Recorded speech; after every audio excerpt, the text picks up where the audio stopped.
भारत पाकिस्तान के बीच फिलहाल तो सीजफायर है, लेकिन 3 साल से चल रही रूस यूक्रेन की जंग में सीजफायर नहीं हो पा रहा है। तुर्की में शांति वार्ता के बावजूद भी यूक्रेन और रूस का एक दूसरे पर हमला नहीं थम रहा।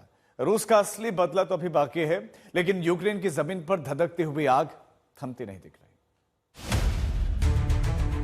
रूस और यूक्रेन की जमीन पर ना तो बारूदों की धमक थम रही है और ना धधकती आग बुझ रही है। ना तो रूस के हमले थमते हैं और ना यूक्रेन के धमाके। यूक्रेन ने नया धमाका क्रीमिया के उस पुल पर किया है जिस क्रीमिया पर रूस ने 10 साल पहले कब्जा कर लिया था। यूक्रेन ने दावा किया है कि ये धमाका यूक्रेन की खुफिया एजेंसी SBU ने समंदर के रास्ते जाकर किया है, जिसमें 1100 किलो विस्फोट का इस्तेमाल किया गया था।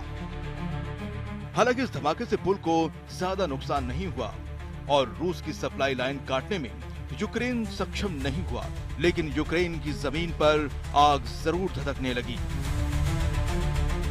यूक्रेन के दक्षिण शहर ओडेसा में रूसी हवाई हमले में बड़ा नुकसान पहुंचा है। यूक्रेन ने दावा किया है कि इस हमले में रिहायशी इलाके और सिविल इंफ्रास्ट्रक्चर तबाह हुआ है।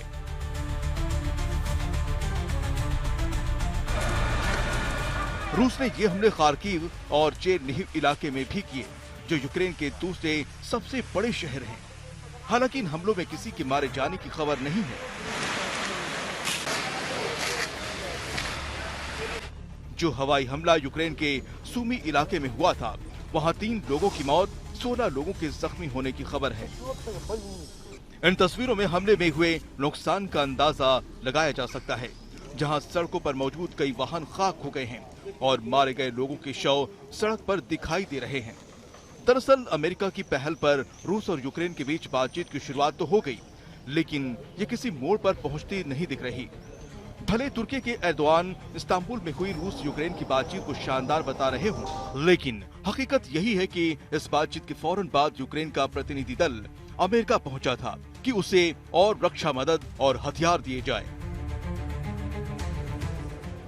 अब ये अंदाजा सहज ही लगाया जा सकता है कि रूस और यूक्रेन में शांति वार्ता धधकती आग में मुट्ठी भर पानी की बौछार की तरह है, और रूस के प्रतिशोध की ये आग कब और कैसे कितना भयानक रूप ले सकता है, इसका खतरा यूक्रेन और दुनिया के सामने बना हुआ है।